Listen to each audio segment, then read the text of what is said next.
Salut mes Nakamas, c'est le Dog, j'espère que vous allez bien, bienvenue pour cette vidéo où on va analyser, parler un petit peu du ressenti qu'on a eu sur ce trailer de la série One Piece Live Netflix. Vous le sentez à ma voix, je suis hyper hypé par ce trailer, ça annonce vraiment du très très bon et c'est aussi ce que je vous dis depuis pas mal de temps, mais ça on va en reparler tout à l'heure. Déjà, pourquoi j'en ai pas parlé plus tôt? Et ça c'est une très très bonne question. Pourquoi je n'ai pas surfé sur la hype? Tout simplement parce que déjà j'étais en convention ce week-end. Et d'ailleurs avec Maxime Flippies on a fait une conférence. Enfin on devait faire une conférence sur One Piece pendant 1 heure. Et on devait en parler pendant un quart d'heure. Et on a parlé pendant 1 heure sur scène de ce trailer parce qu'il y avait tellement comme chose à dire. Il y a eu beaucoup d'interactions avec le public. Et déjà on sentait qu'il y avait quelque chose qui se passait. Hier tout simplement, moi je suis revenu, j'étais sur la route toute la journée pour revenir à la maison. Donc là on est mardi et je fais cette vidéo pour vous et il va y avoir plein de choses à dire.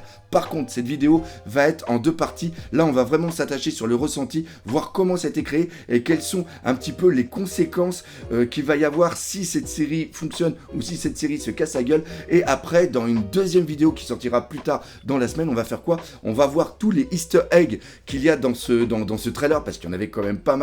On va aussi faire une comparaison et ça c'est très très très important entre ce qu'on a eu dans ce trailer et ce que l'on a eu dans ce manga, parce que si je faisais ça aussi dans cette vidéo, la vidéo ferait plus d'1 heure, ça serait absolument dingue. Donc voilà, rendez-vous dans une autre vidéo pour parler un petit peu de tout ça. Là déjà ce qu'on va faire c'est qu'on va reprendre un petit peu l'historique, savoir comment c'est venu et pourquoi il y a une telle hype au niveau de cette série.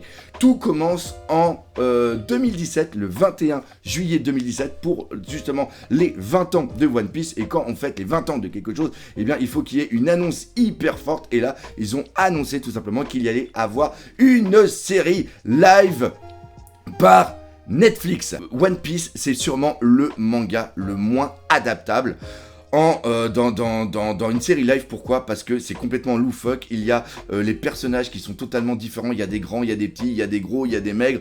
Il y a toute une vision du manga qui est dedans. Il y a plein de bateaux, il y a plein de décors, il y a plein de trucs à mettre en place, il y a plein d'effets spéciaux. Il y a les fruits du démon, c'est pas n'importe quoi. Cette annonce, ça a déjà foutu le stress à énormément de personnes. Par contre, il faut savoir que si l'annonce a été faite en 2017, obligatoirement Netflix en parle depuis pas mal d'années. Et il faut savoir que c'est en 2015 que Netflix a commencé à contacter la Shueisha pour proposer justement de faire une série, et ils auraient pu en 2015 faire ça rapidement pour sortir la série pour les 20 ans. Une fois que l'annonce a été faite, ça a commencé à être mis en chantier et à partir de là il y a eu le sort de storyboarding, le script qui a été fait. Au début ça devait être en 10 épisodes, mais il s'avère que maintenant ce n'est plus qu'en 8 épisodes. Ça, on va en parler un petit peu plus tard pour voir comment ils vont réduire ça en 8 épisodes. La première saga East Blue de One Piece, en janvier 2020 l'annonce par Eiichiro Oda, et comme quoi aussi que Eiichiro Oda allait jeter un petit coup d'œil dessus. Et ça c'est vraiment très très bon, parce qu'on n'est pas, et je suis désolé pour les fans de Akira Toriyama, quand on dit que Oda se met dedans, quand on voit les films, comment ils sont, même s'il y a des polémiques sur certains films, il y a un travail qui est chiadé et il y a vraiment un très très bon résultat. Donc si Eiichiro a son œil dessus, déjà, ça annonce vraiment du très très bon, contrairement à ce qu'on peut avoir par exemple au niveau de Dragon Ball Super et d'autres choses. Mais ça, encore une fois, c'est une petite parenthèse. Après, il y a eu quoi? Après, il y a eu le Covid. Et oui, il y a eu le Covid. Donc, pendant plus d'1 an, tout a été mis en attente, parce qu'il faut savoir qu'au préalable, eh bien, les scripts avaient été écrits et aussi le casting avait été fait. Et là, on est vraiment de très très bon, parce que les mecs... alors, on aurait pu croire que c'était un effet d'annonce, c'est-à-dire que quand les personnages ont été présentés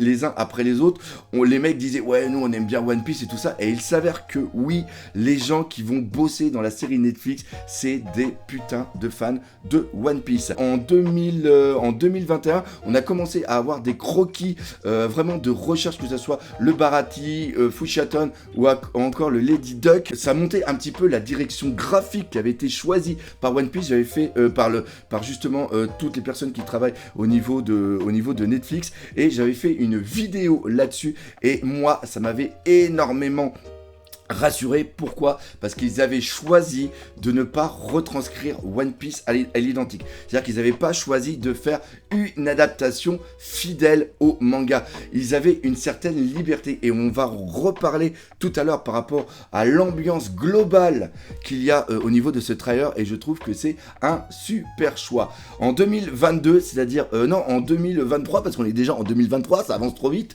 il y a eu pas mal d'annonces qui ont été faites et dont des très mauvaise, comme quoi qu'il y avait eu le premier épisode qui avait été projeté en salle par rapport à un truc test et que ça avait été totalement désastreux. Justement, tout le monde a été super content, donc la série s'en est pris plein la gueule en disant que de toute façon que c'était impossible et que ça allait être de la merde. Il y a eu un démenti qui a été mis tout de suite en place, je l'avais d'ailleurs relayé sur les réseaux et Eiichiro Oda avait même écrit en disant non mais j'ai un regard dessus et si moi je n'aime pas, ça ne sortira pas. Alors encore une fois, il y en a beaucoup qui ont dit oui mais c'est normal qu'ils disent ça, ils peuvent pas faire autrement, il faut crever l'abcès. Là on est parti pour avoir un truc qui va être repoussé parce que ils vont être obligés de tout retourner. Ça va être un petit peu le syndrome Sonic, je sais pas si vous vous rappelez, le Sonic le film au début quand on voit la gueule de Sonic on se dit ah c'est trop horrible, il faut absolument qu'on refasse tout. Donc il y a eu, ça a été reculé justement pour pouvoir refaire tous les effets spéciaux. Et là c'est pas que des effets spéciaux, c'est à dire que si la première projection test est complètement de la merde, faut carrément tout redesigner et peut-être carrément retourner, refaire. Donc c'est quelque chose qui va mettre du temps. Donc il y en a beaucoup qui pensaient ça va être repoussé soit fin d'année pour avoir une bonne hype au moment de Noël ou carrément en 2024. Sauf que là, à la fin de ce trailer, on a une annonce comme quoi que ça va sortir en août, le 31 août 2023. C'est-à-dire que ça va sortir dans un peu plus de 2 mois. Ce qui est absolument dingue. Et j'espère de tout mon cœur qu'ils vont faire une certaine hype dessus. C'est-à-dire qu'ils vont pas sortir tout d'un seul coup, mais qu'il va y avoir un épisode par semaine. Là, on est arrivé le week-end dernier avec cette annonce au niveau de l'événement Netflix qu'il y a eu au Brésil, qui s'appelle Netflix Tandem, avec justement plein d'annonces qu'il y a eu sur tout ce qu'il va y avoir au niveau de Netflix. Et faut voir la hype qu'il y a est vraiment Netflix qui mise énormément dessus parce que je crois, dites-le moi dans les commentaires si je me plante, mais le trailer One Piece, c'est vraiment ce qui a clôturé, c'était vraiment sur la fin. Tu vois, ils auraient pu le mettre sur le début en disant ouais voilà, il y a le Netflix qu'il y a, on fait un petit truc One Piece, donc voilà, on présente ça. Puis après on a d'autres choses à parler qui est vraiment beaucoup plus important avec d'autres séries qui auront plus d'impact. Non, là c'est vraiment One Piece qui a eu le plus d'impact au niveau de Netflix. Netflix s'est dit c'est avec ça qu'on va créer la plus grande hype, donc il faut qu'on mette One Piece à la fin. Donc c'est pour montrer toute l'attente et tous les enjeux qu'il y a au niveau de cette série, parce qu'on va commencer à en parler tout de suite. À quoi sert cette série? Est-ce que cette série, elle est faite pour moi? Est-ce qu'elle est faite pour moi, gros fan, ou même pour vous qui regardez cette vidéo, qui êtes des grands fans de One Piece depuis très longtemps, vous qui suivez One Piece depuis plus de 10 ans, ou comme moi, depuis plus de 20 ans, est-ce que cette série Netflix s'adresse à vous? Eh bien non. En vérité, le but de cette série, c'est d'amener un nouveau public qui est friand de séries et qui va regarder justement ça en disant moi je ne connais rien à One Piece, j'en entends parler parce que faut vraiment être débile ou faut vraiment vivre dans une grotte pour ne pas s'intéresser ou pour ne pas avoir entendu parler de One Piece. C'est-à-dire putain One Piece c'est pas le manga là où il y a plus de 1000 épisodes et de 100 tomes et 1000 chapitres, ils vont en faire une série, mais comment ils vont faire ça? Tiens, ça serait peut-être intéressant, on va regarder. Et c'est eux qui sont visés. Pourquoi? Parce que les personnes qui vont regarder cette série vont se dire ah c'est cool, eh bien on va lire le manga. Comparé par exemple à ce qui s'est passé au niveau de Dragon Ball, ce qui s'est passé par rapport à Cowboy Bebop, ce qui s'est passé par rapport à Death Note, ce qui s'est passé par rapport à l'Attaque des Titans, ou ce qui s'est passé par rapport à Saint Seiya, c'est-à-dire que c'est des personnes qui connaissent et qui ont lu les œuvres originelles et qui se disent oh il y a une adaptation, je vais regarder, et ils regardent et ils se disent non mais ça n'a rien à voir avec le manga, ça n'a rien à voir avec ce que nous on a connu. Là on va en parler de Saint Seiya ou de Dragon Ball, ça n'a rien à voir avec ce qui a bercé notre enfance. C'est à dire qu'il y a un affect qu'on a au fond de nous par rapport à l'œuvre et on se dit mais les mecs ils ont chié sur le cadavre de Saint Seiya. Alors on va pas dire ils ont chié sur le cadavre de Dragon Ball, parce que Dragon Ball est toujours vivante à travers Dragon Ball Super, même si on peut appeler vivant entre guillemets. Là par exemple j'ai regardé un mec qui fait, ça finit par Goria son pseudo, mais le mec il fait des critiques, analyses de films, et le mec putain il défonce, et à chaque fois que je regarde ce qu'il fait, à chaque fois soit il adore, soit il défonce à mort, et un mec comme lui, qui dit dans sa vidéo, moi j'y connais absolument rien à One Piece, je connais rien au manga, je connais rien à l'anime, j'en ai seulement entendu parler, et bien j'ai regardé le trailer et j'ai aimé. Pareil avec le joueur du grenier, j'adore le joueur du grenier, pour moi c'est, enfin comme je vous dis depuis longtemps, c'est un idole. Si je me suis lancé sur YouTube, c'est grâce à lui, c'est parce que j'adore ses vidéos, j'ai dit bah tiens si lui il le fait, pourquoi moi je ferai pas des vidéos pour parler de ce que j'aime. Souvent avec Seb ils en parlent justement un petit peu, et je crois qu'ils avaient dit ça justement pour le film Saint Seiya, où ils avaient parlé aussi un petit peu de ce qu'allait être le prochain One Piece, et le joueur du grenier, Fred, il était quand même hyper sceptique par rapport à ça, et là il a fait un tweet, d'ailleurs la conférence, on a commencé la conférence par un tweet tout simplement du joueur du grenier qui dit mais putain c'est hyper potable, c'est bon, donc les fans de One Piece ne gueulez pas dessus. Globalement, à part les mecs qui veulent dire non mais moi je suis un puriste, j'aime pas, c'est franchement de la merde, la plupart des gens sur le net sont unanimes. Il y a des petites choses à droite et à gauche qui vont pas, on en parlera dans une autre vidéo, mais globalement les gens soit qui connaissent One Piece comme moi, ou soit qui ne connaissent pas du tout One Piece, ont été hypés par le trailer, parce que le trailer c'est un truc à double tranchant, c'est ce qui fait que les gens vont regarder ou non le premier épisode. Parce que c'est ça, d'un point de vue de marketing, c'est ça qui est important. Regardez par exemple avec le film Saint Seiya, dès le départ, quand les gens ils ont vu le premier trailer, ils ont dit non mais on dirait une démo de jeu vidéo, les armures c'est complètement de la merde, regardez la gueule, il n'y a que Marine, la gueule de Marine un petit peu calée bien, mais dès le départ les gens ils ont dit non mais avec le trailer, on voit déjà que c'est de la merde. Donc c'est sûr que les gens vont pas aller courir au cinéma pour aller voir la série, le film. Et là, ce qui s'est passé, c'est que au niveau de One Piece, au niveau de ce trailer, ils ont réussi à prendre l'ADN de One Piece, l'extraire du manga, le mettre dans une autre sauce, faire des petits trucs et donner un autre aspect visuel, mais toujours avec l'ADN de One Piece. Et même plus fort, ils ont fait une fusion entre One Piece et Pirates des Caraïbes, et ils ont fusionné. Pourquoi ? Parce que Pirates des Caraïbes est quelque chose qui a marqué l'esprit. Ça a été le grand retour des films de piraterie. Et donc, Pirates des Caraïbes est dans l'inconscient des gens. Ça fait partie des sagas qui ont marqué des générations. Même si sur la fin, c'est moins bon, c'est quand même regardable et on a du plaisir à les regarder une nouvelle fois. On a des trucs avec des bateaux, on a des boulets de canon, on a des morceaux de bateaux qui giclent, on a des trucs d'abordage, et les gens, ils se disent « Waouh, mais putain c'est cool !» C'est-à-dire que dans ce trailer, ils ont réussi à hyper les fans de One Piece, et ils ont réussi aussi à hyper ceux qui ne sont pas fans, qui ne connaissent pas One Piece, mais qui ont une référence par rapport à Pirates des Caraïbes. Et ça vient aussi peut-être un petit peu au niveau de l'image. L'image, la colorimétrie qu'il y a eu, aussi la direction artistique, c'est-à-dire qu'on est un petit peu sur un côté ancien, on est un petit peu sur un côté sépia, on est quelque chose qui fait rappeler un petit peu le 15e, 16e siècle, le grand temps vraiment de la piraterie, même les décors au niveau de l'île, au niveau de cette île qui fait penser un petit peu aux îles qu'on peut retrouver sur les côtes brésiliennes, ou qu'on retrouve aussi un petit peu sur les côtes de la mer Méditerranée. Il y a vraiment une ambiance, encore une fois, Pirates des Caraïbes qui est vraiment présente, et on a une impression de réalité. C'est ça le mot que je cherchais depuis tout à l'heure. On a une impression de réalité. Et c'est là où ils ont été très très forts. Ils ont pris, comme je l'ai dit tout à l'heure, l'ADN de One Piece, un manga qui, dès le départ, quand Eiichiroda le dessine, est hyper vide.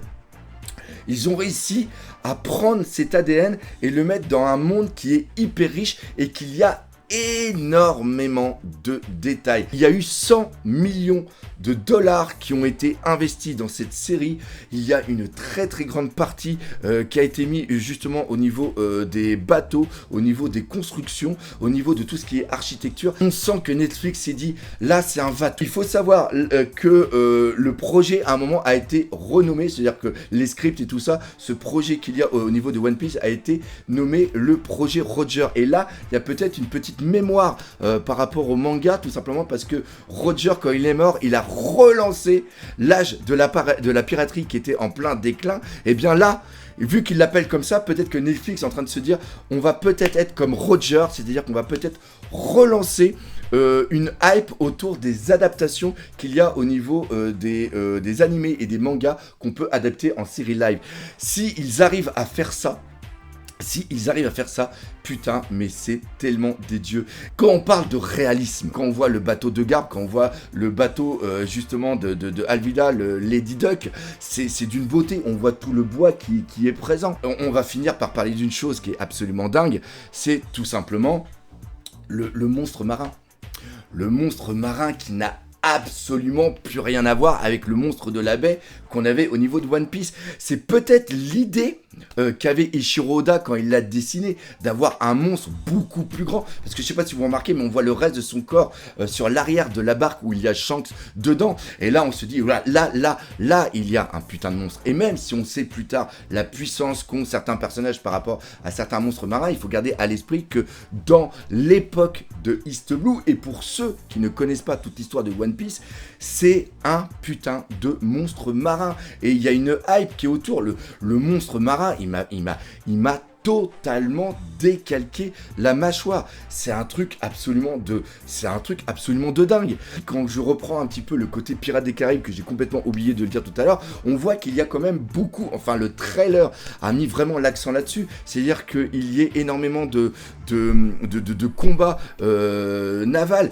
Et ce qui se passe, c'est que c'est peut-être ce que Eiichiro Oda avait en tête dès le départ, mais qu'il n'a pas pu mettre en place dans le manga, qu'il n'a pas pu mettre en place au niveau de ses dessins. Et comme on sait que Eiichiro Oda suit justement ce travail qui a été fait par Netflix, peut-être que les bateaux tels qu'ils ont été dessinés, ils ont été envoyés à Eiichiro Oda, et Eiichiro Oda a peut-être fait 2-3 modifications ou a validé justement le design des bateaux, et c'est peut-être lui aussi qui a dit non mais les gars, si vous faites un truc comme ça, les combats, le combat naval, mettez-en, parce que franchement c'est quelque chose que je tripe et que j'ai peut-être pas pu faire. Là pour l'instant il y a une très très bonne hype. J'ai regardé au moins 10-15 fois, et à chaque fois que je le regarde, j'ai un putain de sourire, et vous devez le ressentir à ma façon de parler, comme quoi que il y a énormément d'espoir dedans, et je suis super content. Par contre, on ne veut pas dire que tout est parfait.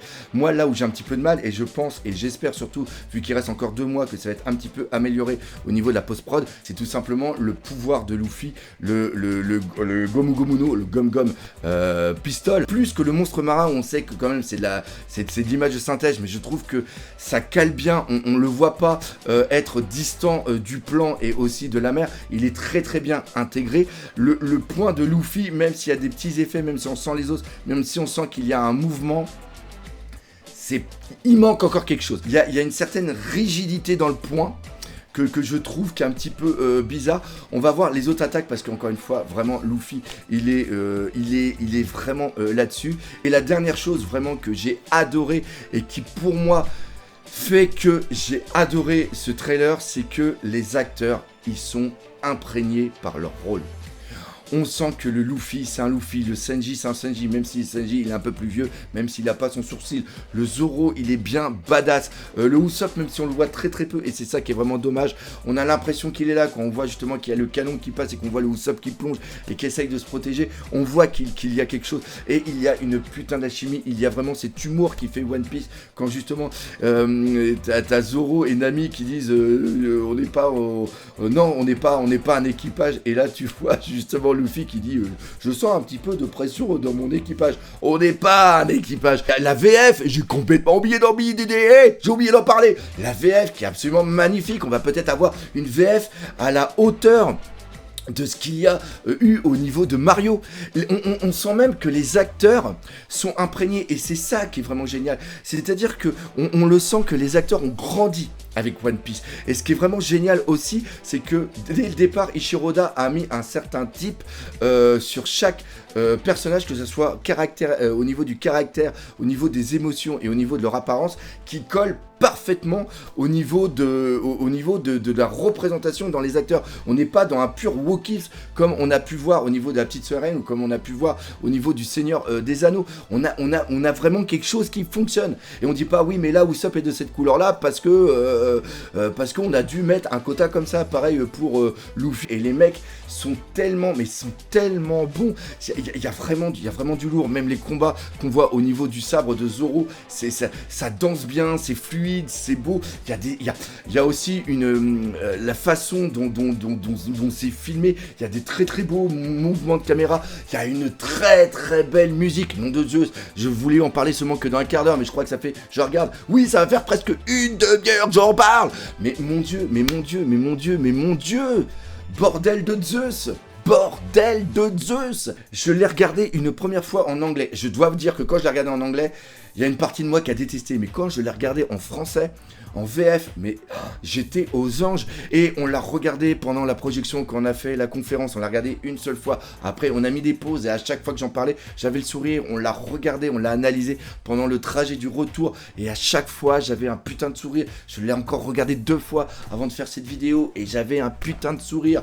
Vous n'imaginez pas combien je suis heureux. Alors c'est peut-être ça le plus gros danger. C'est-à-dire que ils ont réussi à créer une putain de hype. Et je lis les réseaux sociaux et je vois qu'il y a des trucs de fou. Il y a des retournements de veste qui sont absolument dingues. Et donc ce qui se passe, c'est que si ils se foirent, ils ont aucune excuse, parce qu'avec le trailer qu'ils nous ont donné, il y a une hype qui est tellement haute que dès le premier épisode, ça va être un truc de fou. J'ai complètement oublié de parler de la durée. Pourquoi? Parce que on va reprendre quoi? On va reprendre l'arc, la saga plutôt East Blue. Et cette saga East Blue, il y a justement plusieurs arcs. On a l'arc de Robinson, on a l'arc de Baggy, on a l'arc de Kuro, on a l'arc d'Arlong. Ils n'ont pas encore montré d'homme poisson. C'est peut-être que ça craint un petit peu. Parce que je parlais des effets spéciaux, je faisais du gomme. Comment ils vont faire les effets spéciaux au niveau des hommes poissons? Encore une fois, ça va être des hommes poissons réalistes. S'ils reprennent, parce que là, je viens de voir justement le deuxième film de Pirates des Caraïbes. S'ils arrivent à faire une même, comment ça s'appelle, des effets spéciaux aussi beaux que sur le Pirates des Caraïbes, le deuxième, ça va être vraiment très fort. Alors encore une fois, faut garder à l'esprit que le budget n'est pas le même budget justement qu'au niveau des films. On a un budget qui est entre 10 et 13 millions par épisode. D'ailleurs, les épisodes font entre 50 et il paraît qu'il y a certains épisodes qui vont durer plus d'1h30. On le met entre parenthèses. Là, donc l'arc de l'île des hommes poissons, ça va être dangereux, je trouve que c'est... Parce que, encore une fois, mais oui, il y a ça aussi. Est-ce qu'ils vont retranscrire toute l'émotion, toute la détresse de Nami? Parce que c'est ça, One Piece, ce n'est pas que des combats, ce n'est pas qu'un truc rigolo. Il y a vraiment de l'émotion. Et il y en a peut-être certains qui connaissent pas One Piece, qui vont peut-être pleurer devant... S'ils arrivent à faire pleurer le passage de Nami avec les couteaux, autre chose, la perte du bras, etc. Il y a beaucoup d'enjeux. Putain, j'ai une telle hype. Vous n'imaginez pas comment je suis en train de parler. Au fond de moi, il y a un doc qui est en train de faire des bonds partout. C'est hyper important. On ne peut pas dissocier One Piece de l'émotion. Si on regarde encore One Piece après plus de 25 ans, 26 ans, c'est parce qu'il y a de l'émotion, il y a les flashbacks et tout. L'exécution de Roger. Il faut qu'il y ait quelque chose qui vienne nous chercher. C'est un passage emblématique. Donc s'ils arrivent à faire ça, ils sont absolument fous. Et le dernier, c'est tout simplement Lockton avec le départ jusqu'à Reverse Mountain où ils se font tous la promesse de réaliser leurs rêves. Ils éclatent le tonneau et après ils montent sur Reverse Mountain et To Be Continued pour la seconde saison. Tout ça fait que on reprend 50 53 épisodes quand on enlève les fillers. Si on prend les 53 épisodes, qu'on dit à peu près qu'on a entre un quart d'heure et 20 minutes au niveau d'un épisode, on est sur une durée à peu près de 1000 minutes. Là, on va avoir 8 épisodes de 60 minutes. Il y en a qui vont être plus longs, donc on va tabler sur 60 minutes si on enlève les intros et tout ça. Donc on est à peu près sur 480-500 minutes de film auto pour cette saga. Donc on a 2 fois moins de temps, mais c'est parfaitement jouable parce que ça a les moyens de ne pas être rushé comme des gros fils de... Vous avez compris absolument ce que je veux dire. Bref, tout ça pour dire qu'il y a énormément de hype dessus. Ils ont réussi le pari de hyper toute une communauté et même des gens qui n'y connaissent rien à travers un trailer. Donc obligatoirement, lors du premier épisode, on sera là, tout le monde sera là. Et si le premier épisode, parce que c'est lui le plus important en vérité, si le premier épisode n'arrive pas à amener les gens dans cette vision qu'est One Piece, c'est foutu. C'est totalement foutu et on sera là le 31 août. Et j'espère que vous serez là avec moi. Si par contre, ils arrivent à faire un truc bon, les gens diront ok, ça va, on est un petit peu confiant, on attend la suite, comment ça va être. Mais s'ils arrivent dès le premier à amener tout le monde, on est face, et je ne pèse pas mes mots. Je ne pèse pas mes mots, on est sur une véritable révolution. Donc j'espère comme moi que vous avez été hypé, j'espère que votre cœur de gros fans de One Piece bat à fond. Si vous connaissez des gens qui n'aiment pas One Piece, faites-leur regarder le trailer et après dites rendez-vous le 31 août pour regarder ça ensemble. Encore une fois, merci de m'avoir regardé. J'espère que vous aurez apprécié cette vidéo. Rendez-vous en fin de semaine pour justement la deuxième vidéo où on va faire les comparatifs. Encore une fois, j'espère que vous aurez apprécié. Si c'est le cas, n'hésitez pas à partager par entre vous. Laissez des commentaires. Mais surtout, on n'oublie pas le principal. One Piece, la série live, c'est la vie. Allez, salut, Benakama.